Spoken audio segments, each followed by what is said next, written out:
인천공항 입국장 자동문이 열렸습니다. 상도는 캐리어를 끌며 천천히 걸었습니다. 3개월간의 유럽 여행이었습니다.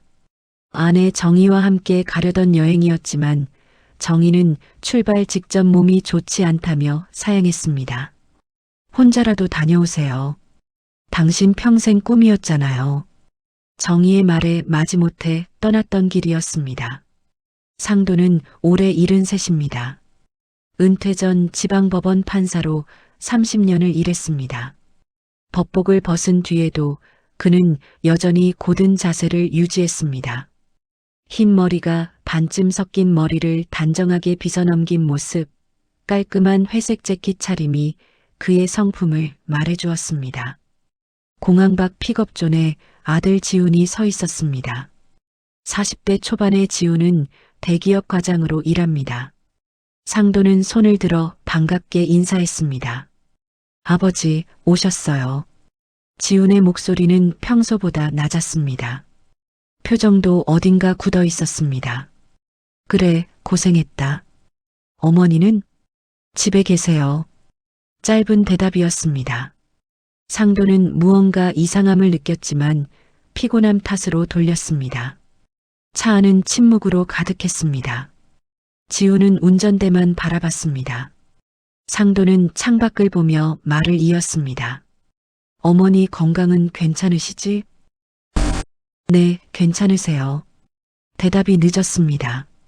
지훈의 손이 핸들을 꽉 쥐었습니다. 집 앞에 도착했습니다. 상도가 살아온 20년 된 아파트입니다. 법원 인근의 조용한 단지였습니다.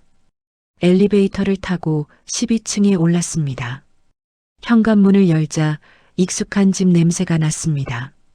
하지만 뭔가 달랐습니다. 너무 조용했습니다.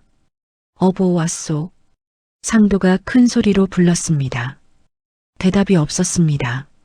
거실로 들어서니 며느리 서연이 소파에 앉아 있었습니다. 38살의 서연은 화장을 진하게 한 채 냉담한 표정이었습니다. 아버님 오셨어요.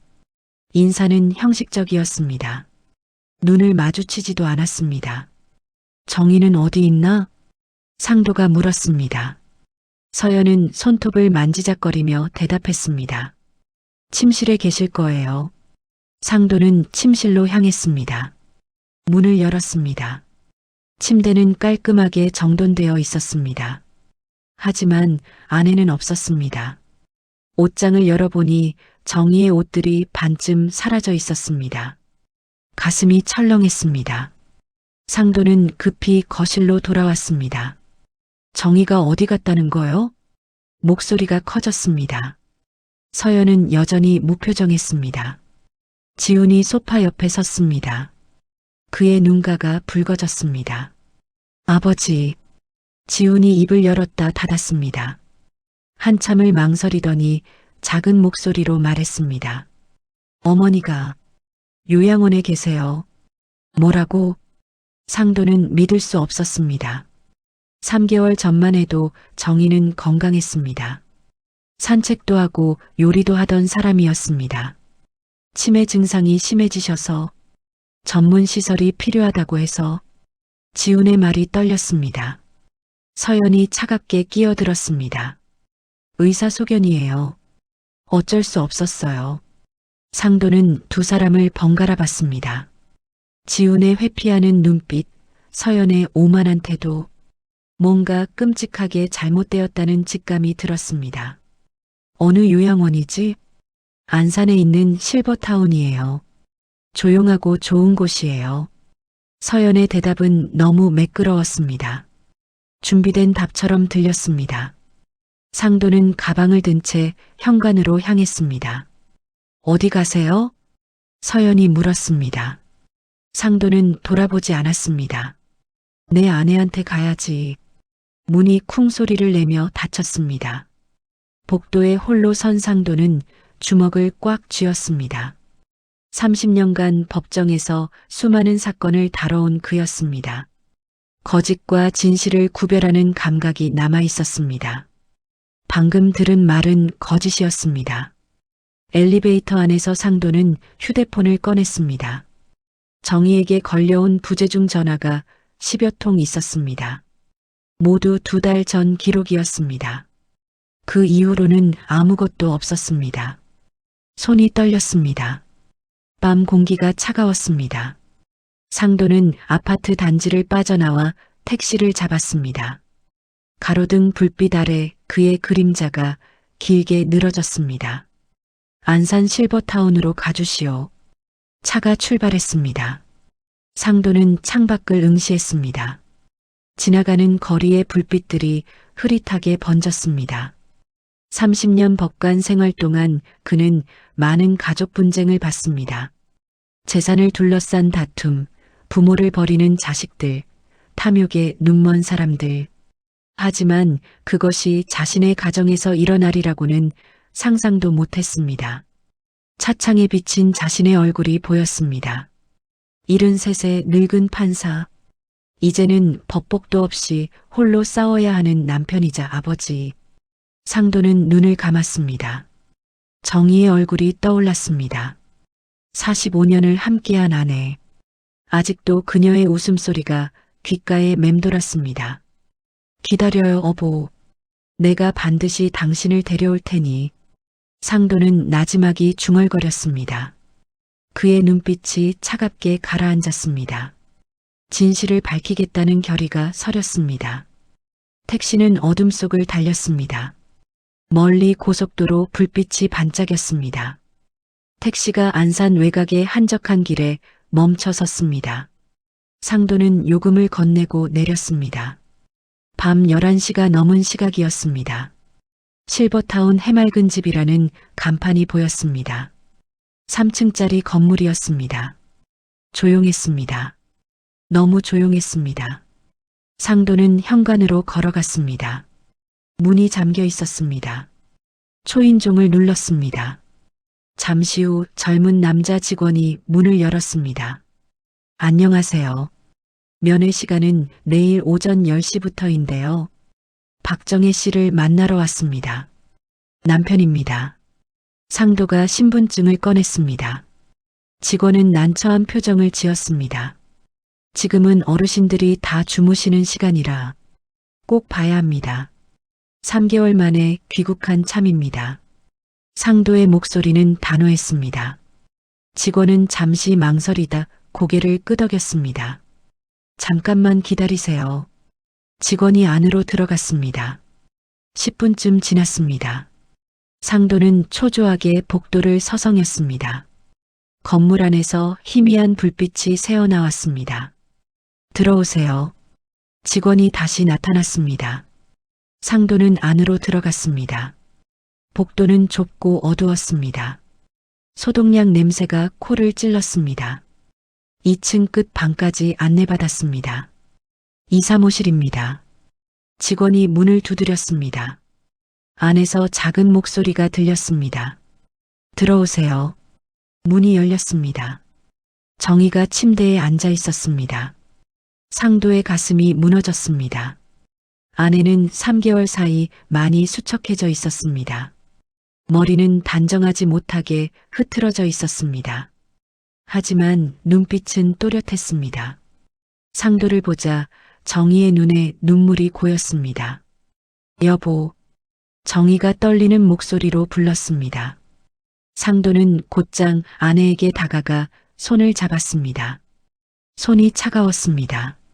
어보, 내가 왔소. 직원이 조용히 문을 닫고 나갔습니다. 좁은 방 안에는 침대와 작은 옷장만 있었습니다. 창문 밖으로 가로등 하나가 외롭게 서 있었습니다. 당신 유럽 여행은 잘 다녀왔어요? 정희가 물었습니다. 목소리는 평소와 다르지 않았습니다. 말도 또박또박했습니다. 치매 환자의 모습이 전혀 아니었습니다. 잘 다녀왔소. 그런데 어보, 대체 무슨 일이 있었던 거요? 상도는 아내의 손을 꽉 잡았습니다. 정희는 고개를 숙였습니다. 한참을 침묵하더니 입을 열었습니다. 서연이가 저를 여기 보냈어요. 왜? 무슨 이유로? 치매가 있다고 했어요. 의사 진단서까지 가져왔어요. 정희의 목소리가 떨렸습니다. 상도는 주먹을 쥐었습니다. 어보는 멀쩡하지 않소. 내가 보니 아무 문제도 없소. 저도 알아요. 저는 정상이에요. 하지만 정희가 말을 멈췄습니다. 눈물이 뺨을 타고 흘렀습니다. 서연이가 협박했어요. 만약 제가 저항하면 당신 명예에 먹칠을 하겠다고 했어요. 당신이 은퇴 후에도 법조계에서 존경받는 사람인데 며느리와 시어머니가 싸운다는 소문이 나면 어떻게 되겠냐고요. 상도는 이를 악물었습니다. 그래서 어보는 참은 거요? 저는 당신 평판을 지키고 싶었어요. 당신이 평생 쌓아온 걸 무너뜨리고 싶지 않았어요. 정희가 울먹였습니다. 상도는 아내를 끌어안았습니다. 마른 어깨가 손에 느껴졌습니다. 미안하오. 내가 3개월이나 집을 비웠소. 내가 잘못했소. 아니에요. 당신 잘못이 아니에요. 두 사람은 한동안 말없이 안아 있었습니다. 복도에서 누군가 지나가는 발소리가 들렸습니다. 정희가 먼저 몸을 뗐습니다. 눈물을 닦으며 말했습니다. 더 끔찍한 게 있어요. 뭐요? 서연이가 의사를 매수했어요. 제가 중증 치매라는 진단서를 만들었어요. 그리고 지훈이를 협박해서 동의서에 서명하게 했어요. 상도의 얼굴이 굳었습니다. 지훈이도 알고 있단 말이오? 지훈이는 약한 아이예요. 서연이한테 꼼짝 못해요. 아마 괴로워하고 있을 거예요. 정희는 고개를 저었습니다. 서연이 목적이 뭐요?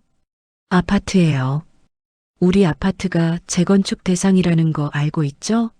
재건축되면 가격이 2배 이상 오른대요. 서연이는 제가 치매로 무능력자가 되면 아파트 명의를 자기 앞으로 돌릴 수 있다고 생각한 거예요. 상도는 숨이 막혔습니다. 탐욕. 그가 법정에서 수없이 본 인간의 추한 욕망이 자신의 가정을 침범했습니다. 증거가 있소? 없어요. 서연이는 철저해요. 모든 걸 구두로 지시했어요. 문자도 이메일도 남기지 않았어요. 정희가 한숨을 쉬었습니다. 그리고 저는 여기서 나갈 수도 없어요. 이 요양원은 폐쇄병동이에요. 보호자 동의 없이는 외출도 불가능해요. 상도는 창밖을 봤습니다.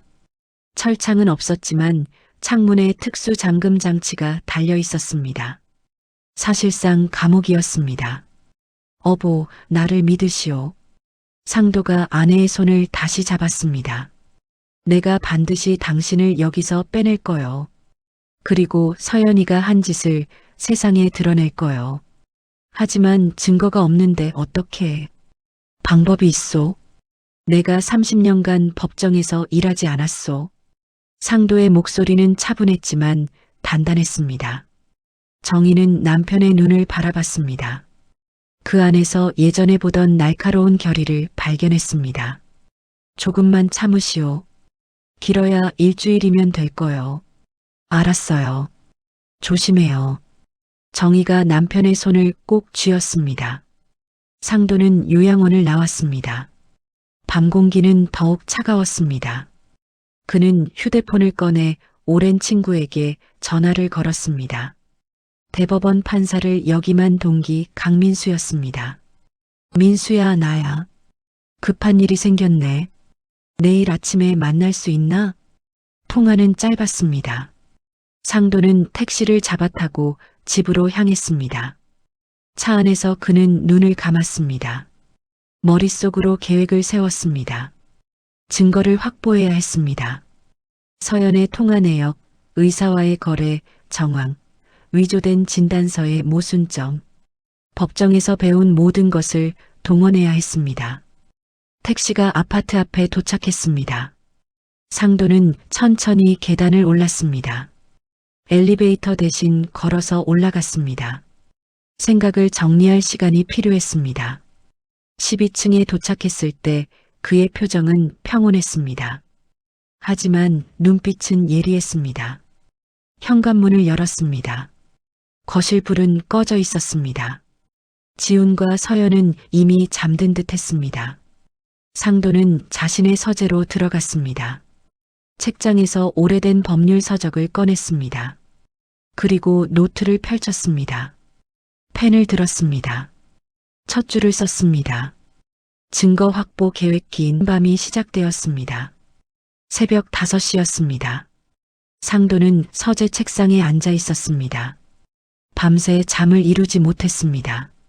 노트에는 빼곡히 메모가 적혀 있었습니다. 거실에서 물소리가 들렸습니다. 누군가 일어난 모양이었습니다. 상도는 조용히 문을 열고 복도로 나왔습니다. 지훈이 부엌에서 물을 마시고 있었습니다. 아버지. 지훈이 놀란 표정으로 돌아봤습니다. 눈가가 퀭했습니다. 제대로 잠을 못 잔 듯 했습니다. 지훈아, 우리 얘기 좀 하자. 상도가 식탁 의자를 당겼습니다. 지훈은 잠시 망설이다 맞은편에 앉았습니다. 아들의 손이 떨리고 있었습니다. 어젯밤 어머니를 만나고 왔다. 상도의 목소리는 낮았습니다. 지훈의 얼굴이 하얗게 질렸습니다. 아버지, 저는 너도 알고 있었구나. 어머니가 치매가 아니라는 걸. 지훈은 고개를 숙였습니다. 어깨가 떨렸습니다. 죄송해요. 저는 정말 어쩔 수 없었어요. 무슨 뜻이냐? 서연이가 회사에 소문을 낼 거라고 했어요. 제가 부모를 학대한다고, 재산을 노린다고. 그러면 저는 승진은커녕 해고당할 수도 있다고. 지훈의 목소리가 잠겼습니다. 눈물이 뚝뚝 떨어졌습니다. 그래서 어머니를 요양원에 보내는데 동의했나? 저는 약해요. 서연이한테 맨날 무시당하면서도 아무 말 못해요. 제가 한심해요. 지훈이 얼굴을 감쌌습니다. 상도는 아들을 봤습니다. 40이 넘은 남자가 아이처럼 울고 있었습니다. 안쓰러웠습니다. 하지만 실망도 컸습니다. 지훈아. 네, 아버지. 이제라도 바로잡자. 아직 늦지 않았다. 지훈이 고개를 들었습니다. 눈물로 범벅이 된 얼굴이었습니다. 어떻게 해야 해요? 내가 알고 있는 것들을 모두 말해줘. 서연이와 의사가 만난 일, 진단서를 위조한 일, 모든 걸 말이다. 지훈은 한참을 망설였습니다. 복도 쪽을 힐끗 봤습니다. 서연이 자고 있는 방이었습니다. 서연이가 깨면 아무도 모르게 하면 된다. 지금 내가 해야 할 일은 어머니를 지키는 거다. 상도의 말에 지훈은 천천히 고개를 끄덕였습니다. 오전 9시였습니다. 서연이 출근했습니다. 지훈도 회사로 향했습니다. 집에는 상도만 남았습니다. 상도는 서연의 방으로 갔습니다.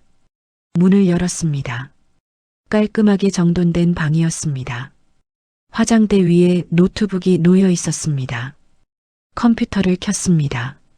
비밀번호가 걸려 있었습니다. 상도는 잠시 생각하다 지훈의 생일을 입력했습니다. 틀렸습니다. 다시 서연의 생일을 쳤습니다. 화면이 열렸습니다. 이메일부터 확인했습니다. 받은 편지함을 스크롤했습니다. 대부분 쇼핑몰과 광고 메일이었습니다. 그러다 한 통의 메일이 눈에 들어왔습니다. 발신자는 강남 신경과 김철수였습니다. 제목은 진단서 건이었습니다. 상도는 메일을 열었습니다. 서연 씨 요청하신 진단서 초안 보내드립니다. 확인 후 연락 주세요. 나머지 대금은 만나서 받겠습니다. 첨부 파일이 있었습니다. PDF 문서였습니다. 상도는 파일을 열었습니다. 박정희 환자의 치매 진단서였습니다. 중증 치매, 일상생활 불가능, 법적 무능력 상태, 거짓으로 가득한 문서였습니다. 상도는 휴대폰으로 화면을 촬영했습니다. 메일 내용도 캡처했습니다. 첫 번째 증거였습니다. 서랍을 열었습니다. 서류 뭉치들이 보였습니다. 아파트 등기부등본, 재건축 관련 서류, 부동산 시세표, 서연이 얼마나 치밀하게 준비했는지 보였습니다. 한 장의 메모지가 나왔습니다. 손글씨로 적힌 메모였습니다. 1단계 치매 진단서 확보, 2단계 요양원 입소, 3단계 법원에 성년 후견인 신청, 4단계 아파트 명의 이전, 계획서였습니다. 정의를 무능력자로 만들어 재산을 빼앗는 구체적인 로드맵이었습니다. 상도의 손이 떨렸습니다. 분노가 아니었습니다. 오히려 차가운 냉정함이었습니다. 이런 증거면 충분했습니다. 메모지도 사진으로 찍었습니다. 옷장을 열었습니다. 명품 가방들이 줄지어 있었습니다. 선반 위를 살폈습니다. 구석에 작은 상자가 보였습니다. 상자를 내렸습니다. 안에는 통장이 2권 있었습니다. 하나는 서연 명의, 다른 하나는 정희 명의였습니다. 정희의 통장을 펼쳤습니다. 최근 3개월간 출금 내역이 빼곡했습니다. 100만 원, 200만 원, 500만 원, 총 5천만 원이 빠져나갔습니다. 모두 서연의 계좌로 이체된 것이었습니다. 상도는 통장을 다시 상자에 넣었습니다. 원래 자리에 돌려놓았습니다. 방을 나와 자신의 서재로 갔습니다. 책상 서랍에서 작은 녹음기를 꺼냈습니다. 오래전 증인 면담용으로 쓰던 장비였습니다. 녹음기를 거실 선반 뒤에 숨겼습니다. 화분 뒤였습니다. 잘 보이지 않는 위치였습니다. 초소형 카메라도 하나 더 주문했습니다. 인터넷으로 당일 배송을 신청했습니다. 오후 3시였습니다. 초인종이 울렸습니다. 택배였습니다. 카메라가 도착했습니다. 상도는 카메라를 거실 시계 뒤에 설치했습니다. 식탁이 다 보이는 각도였습니다. 모든 준비가 끝났습니다. 저녁 6시였습니다. 현관문이 열렸습니다. 서연이 돌아왔습니다. 상도는 거실 소파에 앉아 신문을 보고 있었습니다. 아버님, 저녁은 드셨어요? 서연의 목소리는 평소처럼 건조했습니다. 아직이네. 그럼 제가 뭐 좀 만들게요. 서연이 부엌으로 갔습니다. 냉장고를 열고 닫는 소리가 들렸습니다. 상도는 신문을 내려놓았습니다. 서연의 뒷모습을 봤습니다. 태어난 얼굴이었습니다. 양심의 가책 같은 건 없어 보였습니다. 저 여자가 내 아내를 감옥에 갓뺀 거다. 상도는 주먹을 쥐었다 폈습니다. 참아야 했습니다. 때를 기다려야 했습니다. 지훈이 돌아온 건 7시였습니다. 세 사람은 식탁에 둘러앉았습니다. 침묵 속에서 저녁을 먹었습니다. 아버님, 내일 병원 가보는 게 어때요? 오랜 여행 후라 피곤하실 텐데. 서연이 말했습니다. 겉으로는 걱정하는 척이었습니다. 괜찮네. 건강하니까. 그래도 나이가 있으시잖아요.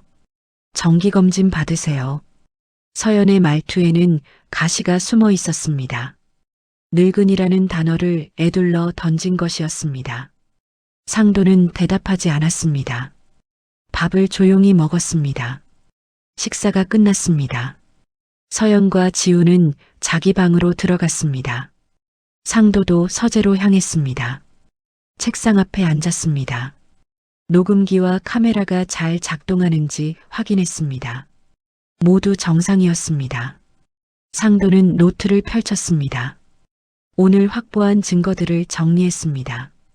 위조 진단서 이메일, 계획 메모지, 무단 인출 통장, 녹음 및 촬영 장비 설치 완료.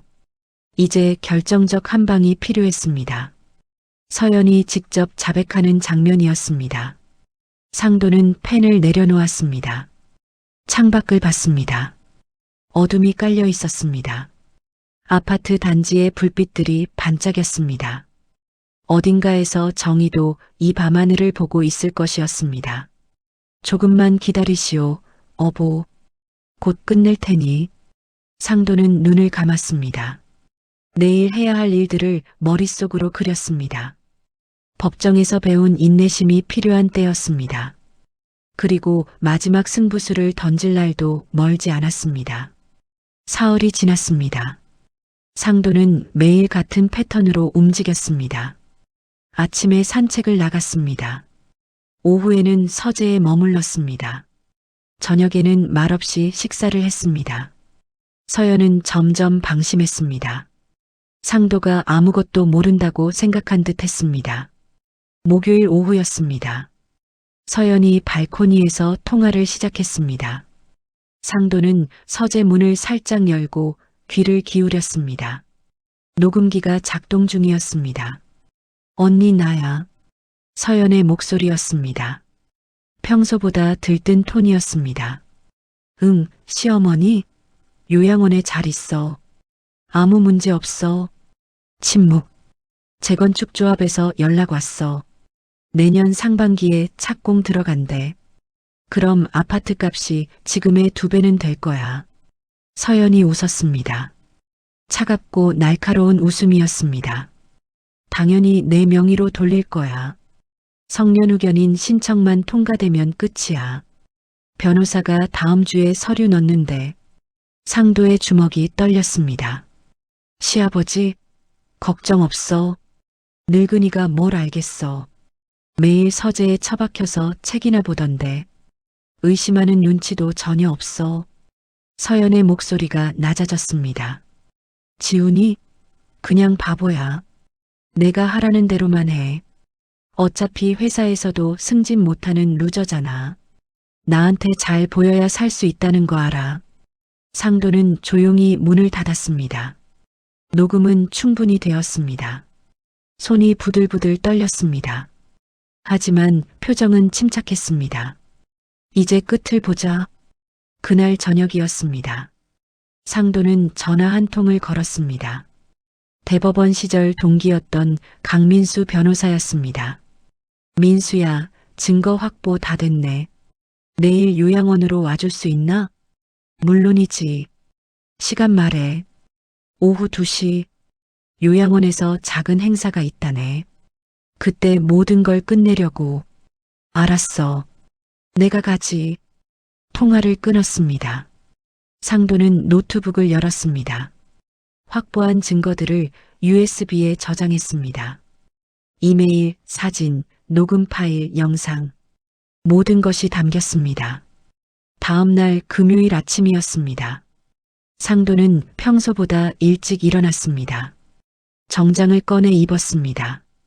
오랜만에 넥타이를 맸습니다. 거울을 봤습니다. 판사 시절의 날카로운 눈빛이 돌아와 있었습니다. 아침 식사 시간이었습니다. 지훈과 서연이 식탁에 앉았습니다. 상도도 자리에 앉았습니다. 오늘 정장을 입으셨네요? 서연이 물었습니다. 의아한 표정이었습니다.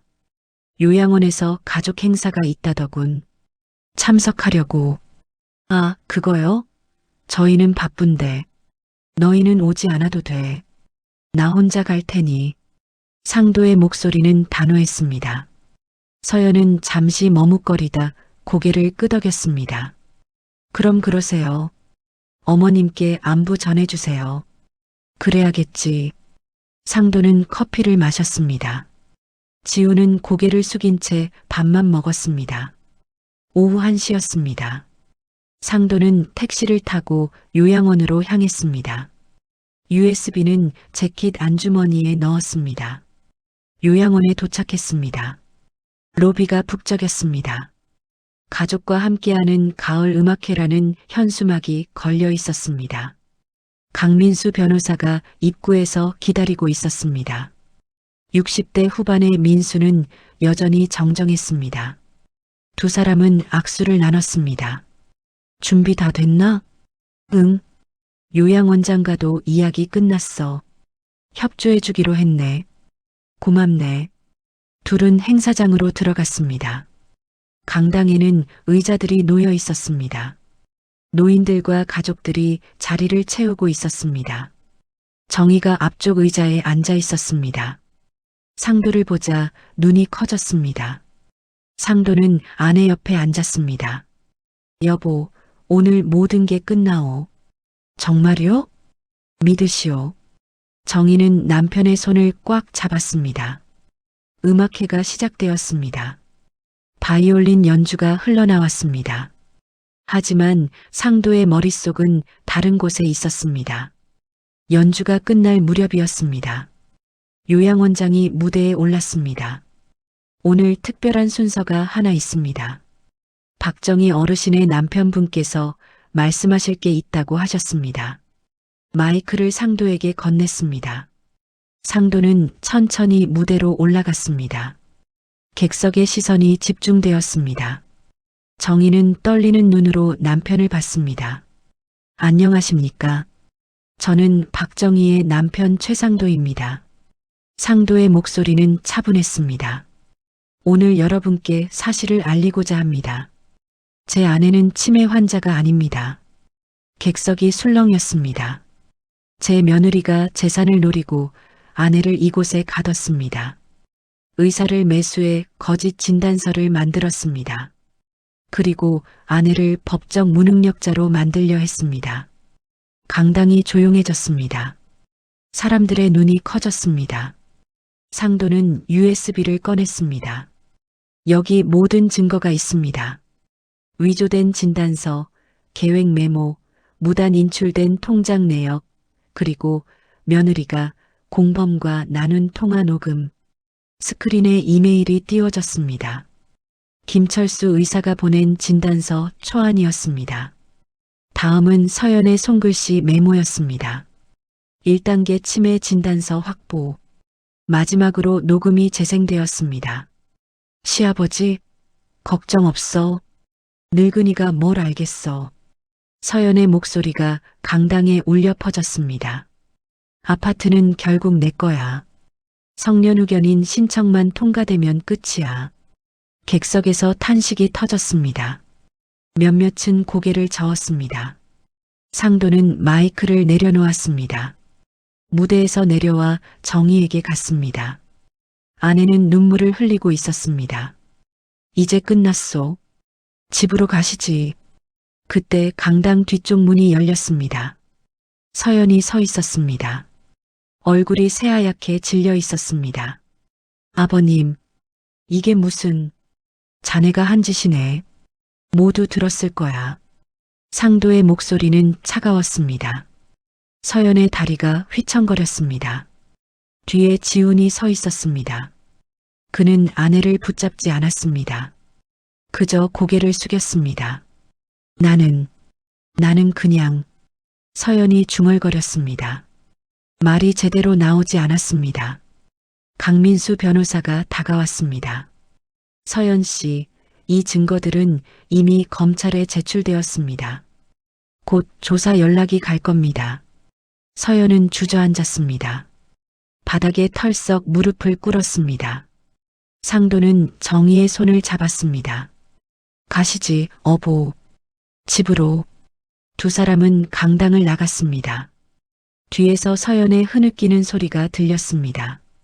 하지만 상도는 돌아보지 않았습니다. 복도에 나서자 햇살이 쏟아졌습니다. 따뜻했습니다. 정희가 남편을 올려다봤습니다. 고마워요, 여보. 내가 해야 할 일이었소. 상도는 아내의 어깨를 감쌌습니다. 긴 악몽이 끝났습니다. 일주일이 흘렀습니다. 상도와 정희는 집으로 돌아왔습니다. 오랜만에 함께 앉은 거실이 낯설지 않았습니다. 오히려 평온했습니다. 창밖으로 가을 햇살이 부드럽게 들어왔습니다. 서연에게는 사기, 문서 위조, 재산 횡령 혐의로 기소가 되었습니다. 김철수 의사도 함께 조사를 받았습니다. 강민수 변호사가 전해준 소식이었습니다. 재판은 2달 후로 잡혔습니다. 지우는 매일 찾아왔습니다. 아버지와 어머니 앞에 무릎을 꿇었습니다. 말없이 눈물만 흘렸습니다. 상도는 아들을 일으켜 세웠습니다. 일어나거라. 아버지, 저는 정말 이제 됐다.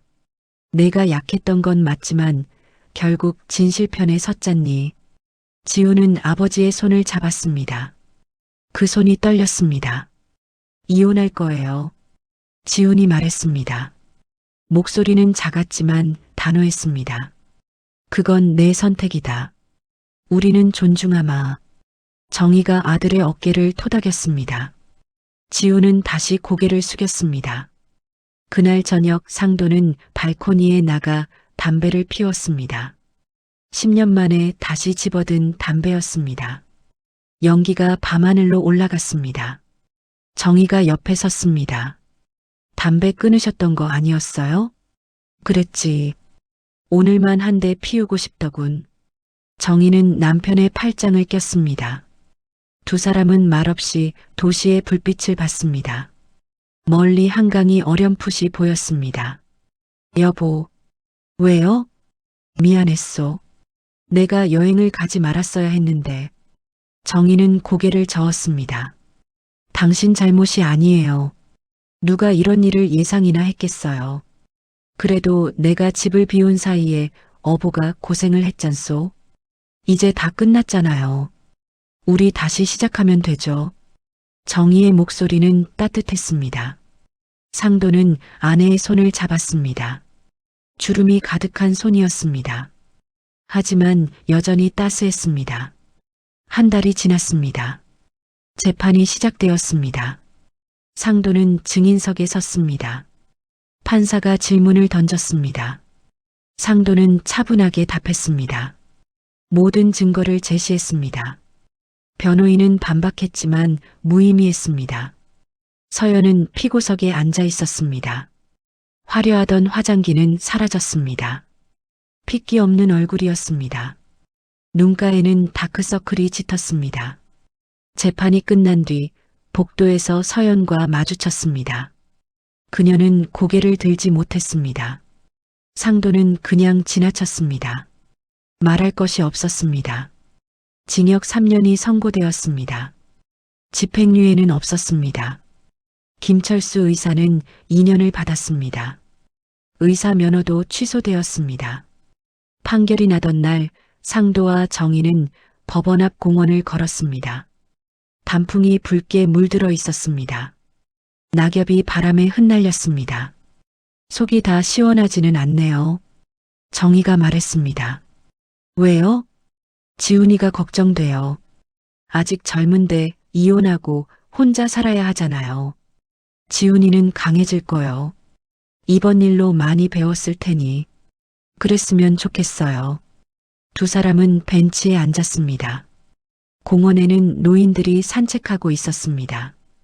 어린아이들이 뛰어놀았습니다. 평범한 오후 풍경이었습니다. 여보, 우리도 늙었네요. 정희가 웃었습니다. 상도도 따라 웃었습니다. 그렇지. 이제 진짜 노년이 시작된 거요. 무섭지 않아요? 무섭지. 하지만 어보가 옆에 있으니 괜찮소. 정희는 남편의 어깨에 머리를 기댔습니다. 상도는 아내의 손을 꼭 잡았습니다. 여보, 응? 이번 일로 깨달은 게 있어요. 뭔데요? 재산은 중요하지 않다는 거요. 명예도 마찬가지고.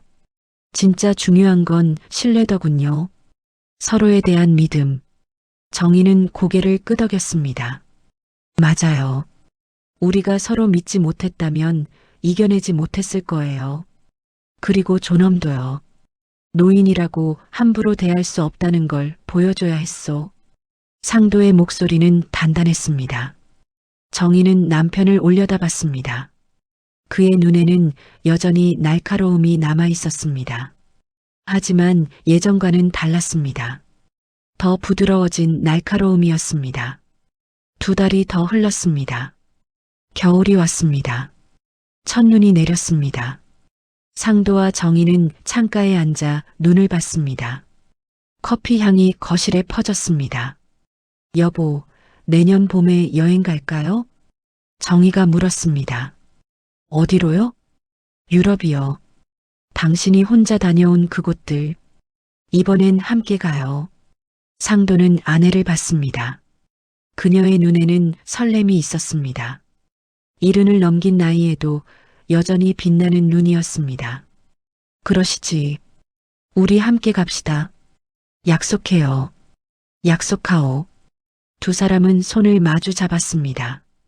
지우는 새 아파트로 이사했습니다. 작은 원룸이었습니다. 주말마다 부모님을 찾아왔습니다. 밥을 함께 먹었습니다. 말수는 적었지만 표정은 편안했습니다. 아들, 잘 지내고 있니? 정희가 물었습니다. 네, 어머니. 이제 괜찮아요. 회사는 열심히 하고 있어요. 승진은 못해도 상관없어요. 제 페이스대로 살려고요. 지우는 미소 지었습니다. 예전과는 다른 미소였습니다. 진짜 웃음이었습니다. 상도는 아들을 봤습니다. 40을 넘긴 아들이 이제야 어른이 되어가는 것 같았습니다. 늦었지만 다행이었습니다. 어느 일요일 오후였습니다. 상도는 서재를 정리했습니다. 오래된 판례집들을 정리했습니다. 이제는 필요 없는 것들이었습니다. 책장 뒤에서 오래된 사진첩이 나왔습니다. 펼쳐봤습니다. 결혼식 사진이 있었습니다.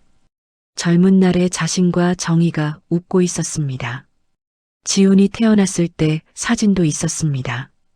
상도는 사진들을 천천히 넘겼습니다. 45년의 세월이 담겨 있었습니다. 기쁨도 슬픔도 모두 지나간 시간이었습니다. 여보, 뭐 보세요? 정희가 들어왔습니다. 상도는 사진첩을 보여줬습니다. 우리 결혼 사진이요. 어머, 정말 젊네요. 우리 저렇게 예뻤어요? 두 사람은 함께 웃었습니다. 사진 속의 젊은 부부는 앞날을 몰랐을 것입니다. 어떤 시련이 올지, 어떤 배신을 겪을지. 하지만 결국 이겨냈습니다. 함께였기에 가능했습니다. 여보, 왜요? 우리 잘 살았지요? 정희의 질문에 상도는 고개를 끄덕였습니다. 그렇소. 잘 살았소. 앞으로도 잘 살 수 있을까요? 당연하지. 우리 아직 멀었소. 상도는 아내의 손을 잡았습니다. 창밖으로 눈이 계속 내렸습니다. 하얗게 쌓인 세상이 고요했습니다. 노년은 끝이 아니었습니다. 새로운 시작이었습니다. 더 이상 재산도 명예도 중요하지 않았습니다. 옆에 있는 사람, 그 사람과의 신뢰, 그리고 지켜야 할 존엄. 그것이 진짜 삶이었습니다. 상도는 눈을 감았습니다. 정의의 온기가 느껴졌습니다. 그것만으로 충분했습니다. 겨울은 깊어갔지만 두 사람의 마음은 따뜻했습니다. 봄은 반드시 올 것이었습니다. 함께 맞이할 봄이었습니다.